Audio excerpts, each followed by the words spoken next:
Huh? I think I just hit someone with my car.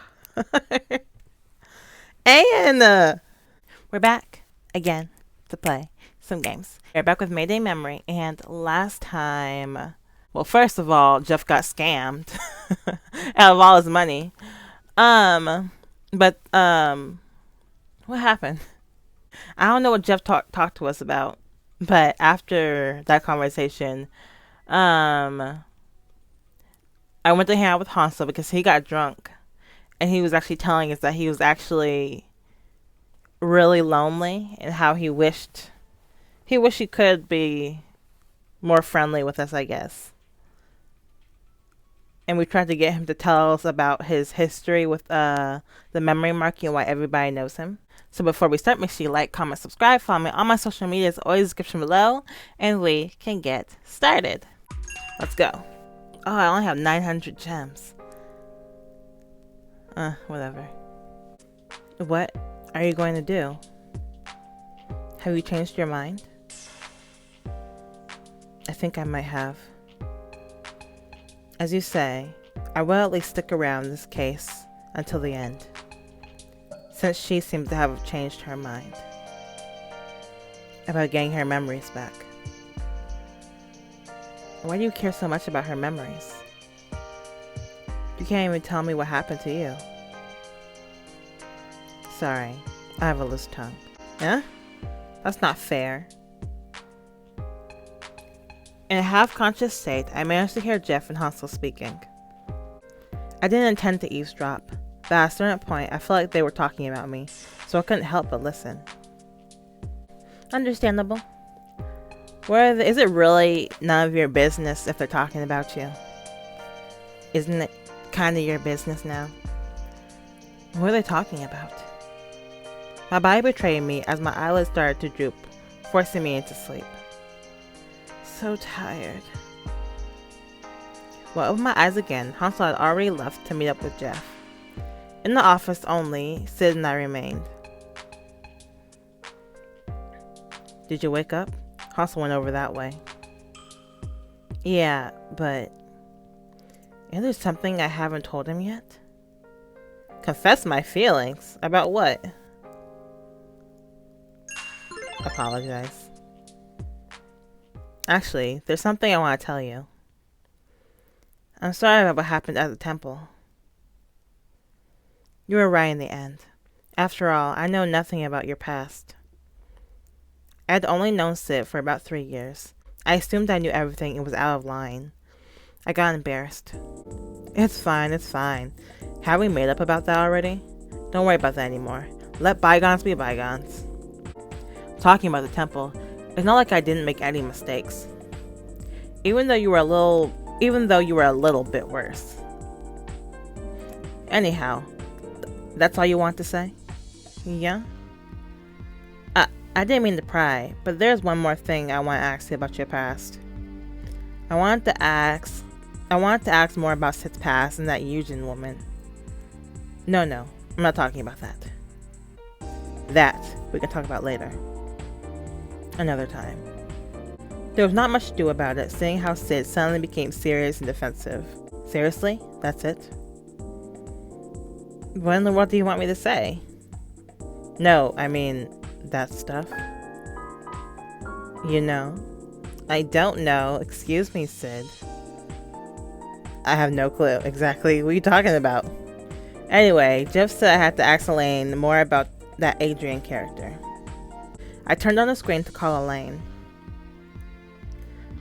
But on the recent news tab of the main screen, there was a familiar name written in bold. Anne. Top star Anne reveals all about memory theft. So the news got out last.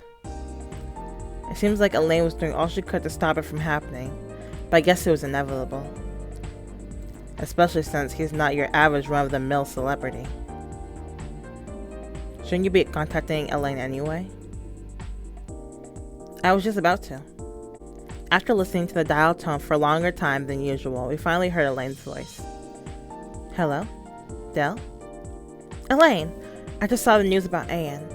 Is everything okay? So you saw it. Honestly speaking, it's not okay. They wrote the article way more provocatively than we asked them to. But like I said the last time, you or the other as an individual don't have to feel responsible for that. Is Anne alright? Anne has been transferred somewhere else since he cannot stay here any longer. Aw, that means we won't see him for a while. You know, unless he runs away. Which he would do. Which he probably will do. Anyway. Even I'm talking to you from the basement right now. Dang.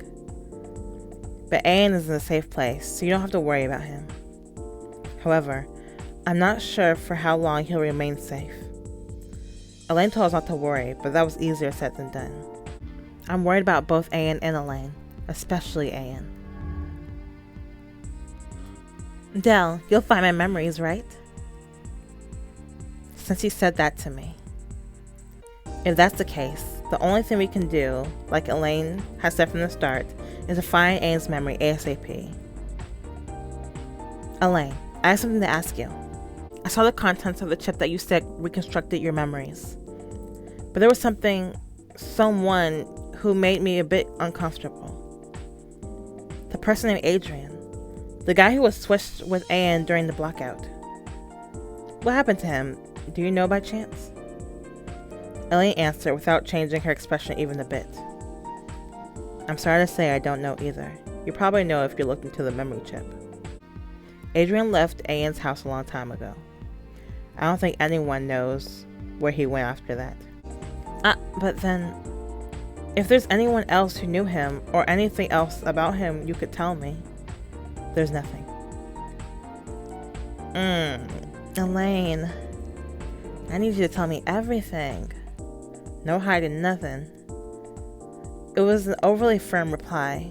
I knew there was something more, but Elaine's response cut off the conversation. I guess there's nothing to do about it then. We'll try to do some investigating on our own. I apologize for not being of more help. I'm really sorry that I had to be like this. Elaine? Elaine? The call abruptly ended, and I felt a bit perplexed by Elaine's sudden change of behavior. What? That was a bit sad. About a minute after the call with Elaine ended, the phone started ringing loudly again. Who was it this time? Anne? Haha, I was right. It's Anne. Anne, what's the matter? Dell, could you help me for a bit? As soon as I heard that, an ominous feeling swept over me. Huh? I think I just hit someone with my car. Anne! I think I just hit someone with a car. You think? You did what? Feeling lost for words, I felt my forehead. Oh gosh. What? What idiot gave that guy a car? I mean, why did he drive to begin with? He most likely forgot how to drive as well. I read online that driving a car isn't something you learn with your head, but something you learn with your body. So I thought, it's been a while since I've been away from Elaine. Why not enjoy the freedom? My good. They say you never forget how to drive. Like how you never forget how to ride a bike. You never forget how to drive. But he forgot. Anne, what the heck?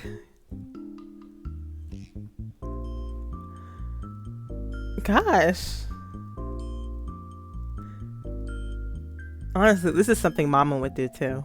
From Obey Me. Mama would definitely hit somebody with a car by accident and call me.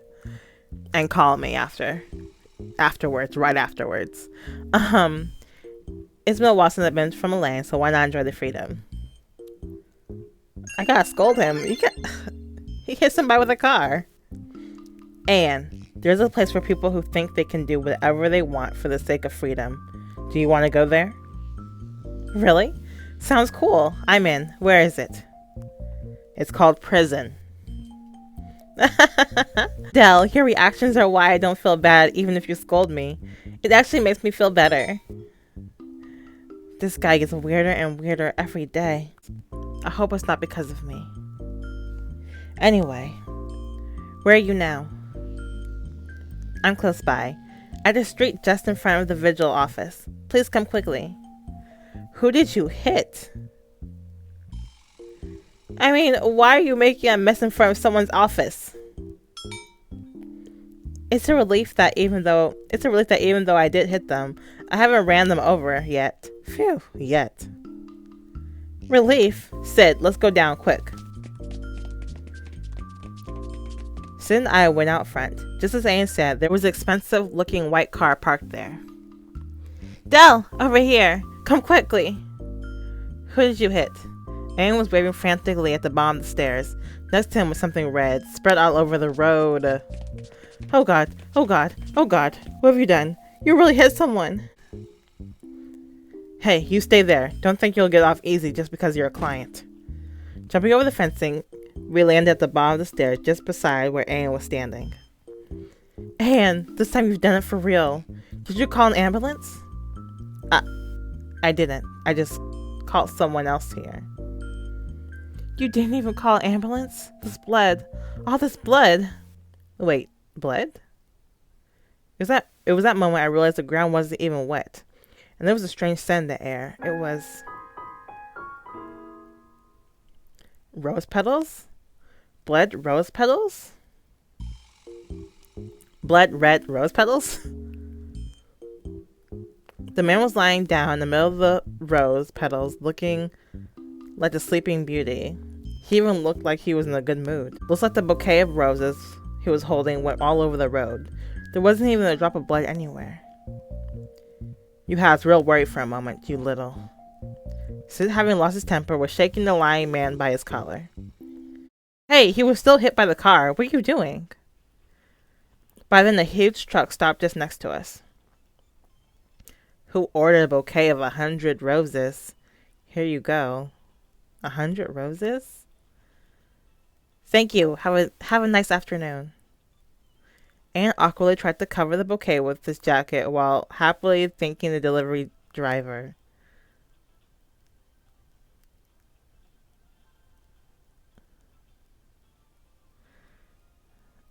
You hit somebody with a car and immediately call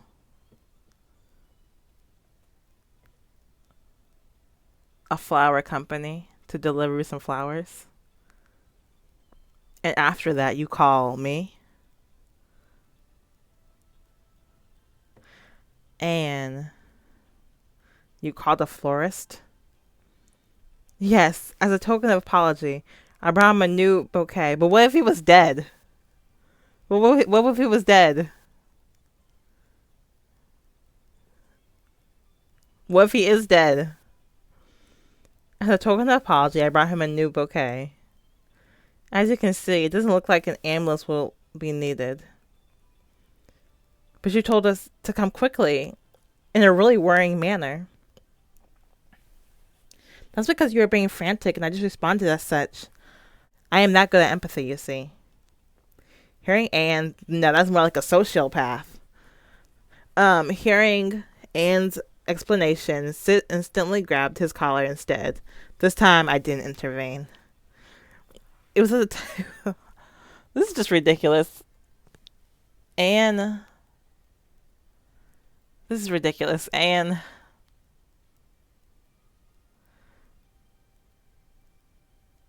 You are beyond dumb.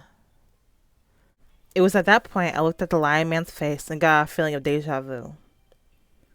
But this guy, I think I've seen him somewhere. Here's my contact information. Could you please call me when he wakes up? I beg you. It's a success, Chief Eugene. Wait, you know this guy? You should know him too. What are you talking about? No, you know this guy. Sid looked like he had no idea what I was talking about. I told you about the time the guy who left you his contact info at your company dinner? At our company dinner? You didn't call him, right? That's not true. We met and talked extensively about our past. You did what? You know, a few drinks.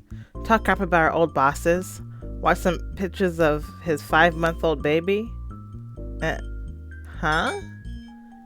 And some other stuff. Don't lie to me. That person is this guy right here. Why you have... This chapter. What the heck? I said while pointing towards the man on the ground. Crap.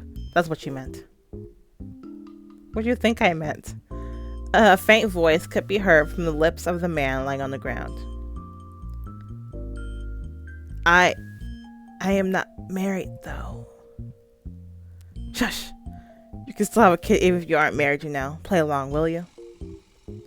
That's not the problem here. Hey you, are you awake? You aren't hurt, right? The man got up. He yawned deeply and started stretching. He even did a yoga pose. Oh man, I'm so sorry. Was it hit by a car again? Again? I'm so tired nowadays. I seem to get hit by cars a couple times a week. To think I was worried that this week was accident-free. Shrugging, he stared at Aang, who was standing right in front of him. I think I've seen you before, somewhere. Who are you again? Is this from TV, maybe? I don't really watch TV that often these days. No. I'm just a guy who works at a florist nearby. Here you go, a token of my apology. Aang handed over the huge bouquet he had received earlier from the delivery driver. Thank you so much. Seems like I was hit by a car belonging to a florist. What a stroke of luck. Otherwise, I would have a replacement for my old ones. I wouldn't have a replacement for my old ones. What kind of florist drives around that kind of car? The man looked around at all our faces and stopped when he got to Sid. Lucas. No, what was it? Your name? Your new name? Sid. Sid, why didn't you call? I was waiting for you to contact me. I came all the way here after asking around among people who knew you. Sid grabbed the collar of the guy and dragged him closer. Sid, please, can we please keep a bit more comfortable distance between us? Now I remember. Liam. You've gotten old. I told you to work out more. Since I need all my energy for my brain, I don't have any spare for something like working out. But I see you remember well. It's not easy to forget a grown-up who can't beat a 5-year-old in arm wrestling. Sid let the man go after he finished talking. The man was panting like he just finished an intense workout. Anyway, since I haven't heard anything about you, I just heard that you frequent that bar. Do you know what happened next? Do you have any idea at all? I doubt you could even imagine. Huh?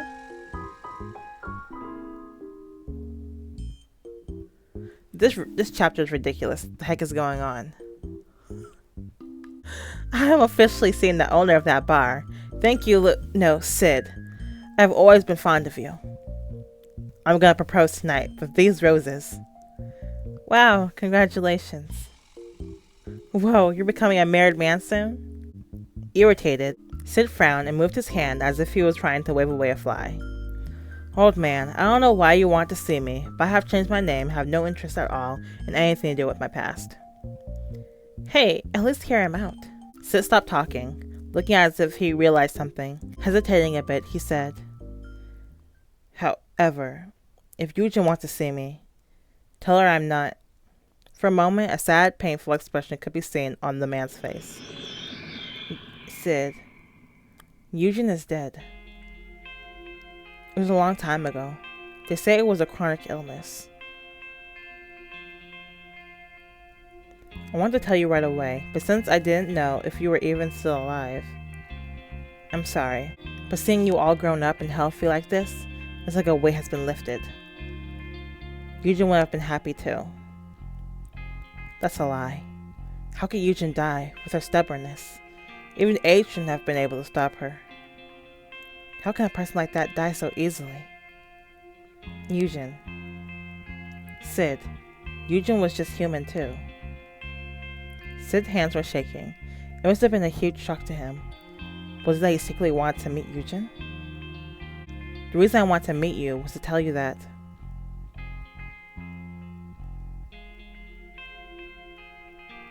The man looked at Anne and me with gleamed eyes. Would you mind accompanying me to my place, Sid's friends? I have somewhere to be. But it's a bit far from here. What should I do? Right then, Anne opened up the back door to his car gently and said, Best driver Anne at your service. No, absolutely not. We are not getting it. You are not driving. You are not allowed to drive. I will make sure all customers reach their destination safely. We'll start with a test drive. You have 5 minutes to prove that your driving won't kill us. Okay. Sid, you're coming too, right? Sid stared at the sober sky for a while.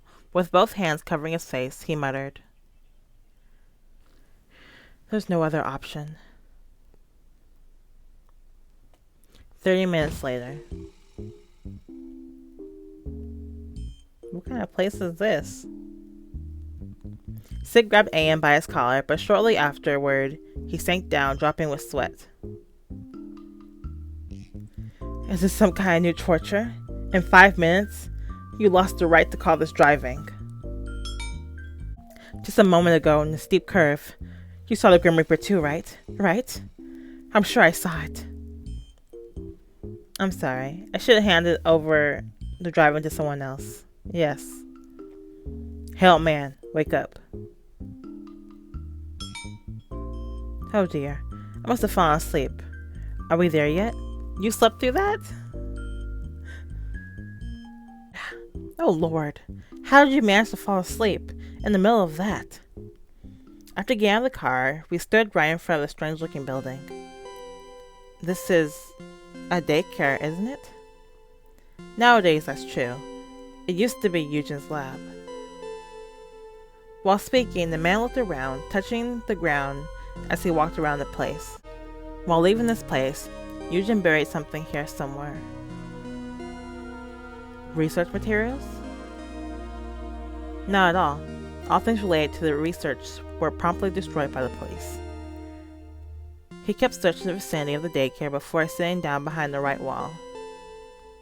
He started digging into the ground with his bare hands. No, I'll help. No, it's fine. It's not very deep. Ah, here it is. Inside the hole he had dug was a box of galvanized steel inside. It was an old picture inside a metal frame. Here, Sid. Luca's all grown up. This is yours. Might not be worth coming all the way here just for this, but this is the only thing that didn't get destroyed in your parents' car crash. I was planning on giving it to you when you were sent off to a better place, but I didn't get the chance. As a representative of the lab, we are extremely sorry. Sid accepted the photo. In the picture was a very young Sid. On each side, a person who looked like they could have been his parents, smiling. Sid frowned. There was no way to tell what he was thinking. Should I say something? Why is the leave him alone better? I'll just comfort him. I tried getting closer to him, to comfort him a little at least, but I felt Anne's hand grab my shoulder. Leave him be. I think I know how he feels. After staring at the picture for a good while, Sid put it in his pocket and asked the man, How have you been? Me? I'm just living a regular life. I think a lot of the other researchers went into their field of study, but I didn't feel like doing that. I gave up on researching. I'm not a clockmaker, assembling watches. It soothes my mind. Glad it worked out for you. I'm glad. I'm the only one unable to escape from it, huh? Sid repeated something unintelligible, but since the surroundings didn't even have a gust of wind, we could hear it clearly. After briefly watching Sid like that, the man spoke. Sid, I know it's not a bragging matter, but after what happened to the lab, I too lived miserably for 7 years. Not being able to feel like I was alive. I went around every single day trying to break something or pick a fight with someone. He was staring right at the scar on Sid's mouth as he said it. There is one amazing part of becoming a clockmaker, though. If you listen to the countless clocks in your room all going tick-tock, your heartbeat starts to follow the rhythm. You can't help listening to your heartbeat at the moment you know you're really alive. Why are you telling me this? I have no problems with my sense of reality. I needed that in order to survive. Sid put an effort to smile while speaking, but the man cut him off and said, "No, you have no sense of reality right now. Everything that shackled you is now gone, whether that was the unlucky child Lucas, the lab, or even Eugene. Everything is gone, and you were the last one to know it. You're the only one who thinks it lasts forever. It's not gone. You speak about things that you don't know about. Those things can never disappear. Also, is it really your place to speak?" Sid's voice suddenly went cold, just like his younger self, his eyes filled with fear and animosity. "All right, but I have to say what I have to say. Since we can't undo all the wrong we've done, during the procedure to transfer your memories to save your life, every single one of those researchers were praying. Even though not a single one of them believed in any god. Still, we all prayed, together desperately. Some even cried. Knowing this, can you call yourself a cursed child? Tell me." "This was all for research. You need that research to succeed." The man sighed deeply. "Think of it as you like. I have no other way of convincing you. But the past is the past. There are some things that you need to forget and leave behind," Sid. Anne and I were standing silently, just watching the exchange.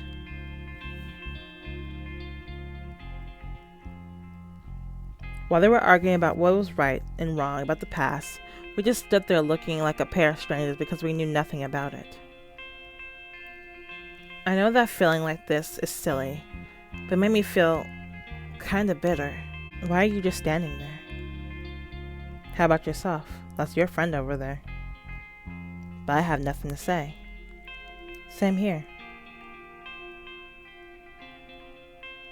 It was then I couldn't admit me and Anne being similar. Dell, we sure are alike. Anne said with a bitter smile, as if he had read my mind.